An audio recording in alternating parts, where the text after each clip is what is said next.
ಅದೀಗ ಮತ್ತೆ ಶುರುವಾಗ್ತದೆ ಪರಮೇಶ್ವರ್ ಸಿಎಂ ಆಗ್ಲಿ ಅನ್ನುವಂತಹ ಮಾತು. ಪರಮೇಶ್ವರ್ ಸಿಎಂ ಆಗ್ಲಿ ಅಂತ ಆಶೀರ್ವಾದವನ್ನ ಗೊರವಯ್ಯ ಮಾಡಿದ್ದಾರೆ. ಪರಮೇಶ್ವರ್ ರಾಜ್ಯದ ಪರಮೇಶ್ವರ ಆಗಲಿ ಅಂತ ಆಶೀರ್ವಾದವನ್ನ ಮಾಡಿದ್ದಾರೆ. ತುಮಕೂರು ನಗರ ಖಾಸಗಿ ಕಾರ್ಯಕ್ರಮದ ವೇಳೆ ಈ ರೀತಿ ಆಶೀರ್ವಾದವನ್ನ ಗೊರವಯ್ಯ ಪರಮೇಶ್ವರ್ ಅವರಿಗೆ ಮಾಡಿದ್ದಾರೆ. ಈ ಆಶೀರ್ವಾದಕ್ಕೆ ಮುಗುಳು ನಕ್ಕಿದ್ದಾರೆ ಪರಮೇಶ್ವರ್.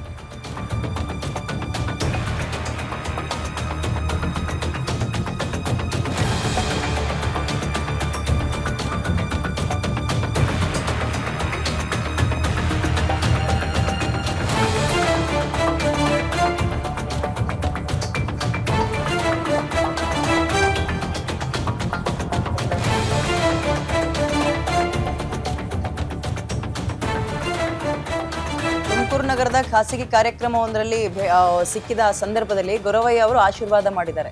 ಏನಂತ, ಪರಮೇಶ್ವರ್ ಅವರು ರಾಜ್ಯದ ಮುಂದಿನ ಪರಮೇಶ್ವರ ಆಗಲಿ ಅಂದ್ರೆ ಸಿಎಂ ಆಗಲಿ ಅನ್ನೋ ರೀತಿಯಲ್ಲಿ ಅದಕ್ಕೆ ಮುಗುಳು ನಕ್ಕಿ ಪರಮೇಶ್ವರ್ ಅವರು ಸುಮ್ಮನಾಗಿದ್ದಾರೆ. ಈ ರೀತಿಯಾಗಿ ಈಗ ಗೊರವಯ್ಯ ಆಗಿರ್ಬೋದು, ಸ್ವಾಮೀಜಿಗಳಾಗಿರ್ಬೋದು, ಹಿರಿಯರಾಗಿರ್ಬೋದು ಆಶೀರ್ವಾದಗಳನ್ನ ರಾಜಕೀಯದಲ್ಲಿ ಸಾಮಾನ್ಯವಾಗಿ ಮಾಡ್ತಾ ಇರ್ತಾರೆ. ಮುಂದಕ್ಕೆ ಒಳ್ಳೆ ಸ್ಥಾನದಕ್ಕೆ ಹೋಗ್ಲಿ ಅಂತ. ಹಂಗೆ ನೋಡಿದ್ರೆ ಡಿ ಕೆ ಶಿವಕುಮಾರ್ ಅವರ ಮನೆಗೆ ಒಬ್ರು ಹೋಗಿ ನಾನು ಮುಂದಿನ ಸಿಎಂ ಆಗ್ತಾರೆ ಅಂತ ಹೇಳಿದ್ದೆ ಅಂತ ಪ್ರೆಸ್ ಮೀಟ್ ಎಲ್ಲ ಮಾಡಿದ್ರು. ಅದೇ ರೀತಿಯಾಗಿ ಇಲ್ಲೊಬ್ರು ಗೊರವಯ್ಯ ಪರಮೇಶ್ವರ್ ಅವರಿಗೆ ಆಶೀರ್ವಾದವನ್ನ ಮಾಡಿದ್ದಾರೆ. ಸಹಜವಾಗಿ ಖುಷಿ ಆಗುತ್ತೆ. ಯಾರಿಗೆ ತಾನೇ, ಯಾರು ಈಗ ಅವರೆಲ್ಲರೂ ಕೂಡ ಹಾಕಿರೋದೇನು ಹೇಳಿ,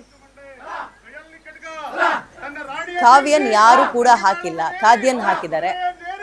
ಆಸೆಗಳು ಅನ್ನುವಂಥದ್ದು ಇರುತ್ತೆ. ಅವಕಾಶ ಸಿಕ್ಕರೆ ಯಾರು ಬಿಡ್ತಾರೆ? ಅಂಡ್ ಒಂದು ಕೂಗಂತೂ ಇದೆಯಲ್ಲ, ಆ ಸಮುದಾಯಕ್ಕೆ ಸಂಬಂಧಪಟ್ಟಂತವ್ರು ಆಗಬೇಕು ಅಂತ. ಆಗ್ತಾರ ನೋಡೋಣ. ಆಶೀರ್ವಾದವನ್ನ ಬಹಳ ಖುಷಿಯಿಂದಲೇ ರಿಸೀವ್ ಮಾಡ್ಕೊಂಡಿದ್ದಾರೆ ಪರಮೇಶ್ವರ್ ಅವರು. ಮುಗುಳು ನಕ್ಕಿದ್ದಾರೆ. ಗಮನಿಸ್ತಾ ಇದ್ದೀರಿ, ತುಮಕೂರಿನಲ್ಲಾಗಿರೋ ಘಟನೆ ಇದು. ಪರಮೇಶ್ವರ್ ಅವರು ಸಿಎಂ ಆಗ್ಲಿ ಅಂತ ಗೊರವಯ್ಯ ನುಡಿದಿರುವ ಮಾತು.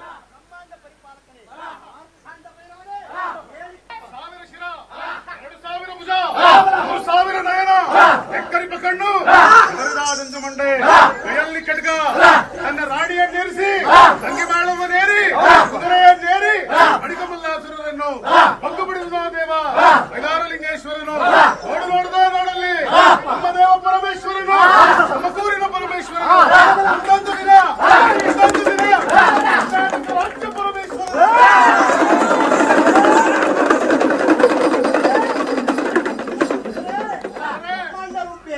ಬ್ರಹ್ಮಾಂಡ ಪರಿಪಾಲಕನೇ, ಶಾಂತ ಭೈರವನೇ, 7 ಕೋಟಿ ಗಣಗಳಿಂದ ದೊಡಗೂಡಿದವನೇ, ತಾಮಸ ಭಕ್ತಿಯಿಂದ ನಿನ್ನನ್ನು ಸಂತೋಷಪಡಿಸುವುದಕ್ಕಾಗಿ ಪವಾಡ ನಡೆಸುವವರನ್ನು, ಸಿಡಿ ಹಾಯುವವರನ್ನು, ಕುಳಿತರಿಸಿ ಸೇವೆ ಮಾಡುವವರನ್ನು, ಭಂಡಾರ ಧರಿಸುವವರನ್ನು, ದೀವಟಿಕೆ ಬೆಳಗುವವರನ್ನು ಯಾವ ಕಾಲಕ್ಕೂ ನೀನು ಕೈ ಬಿಡದೆ ರಕ್ಷಿಸತಕ್ಕದ್ದು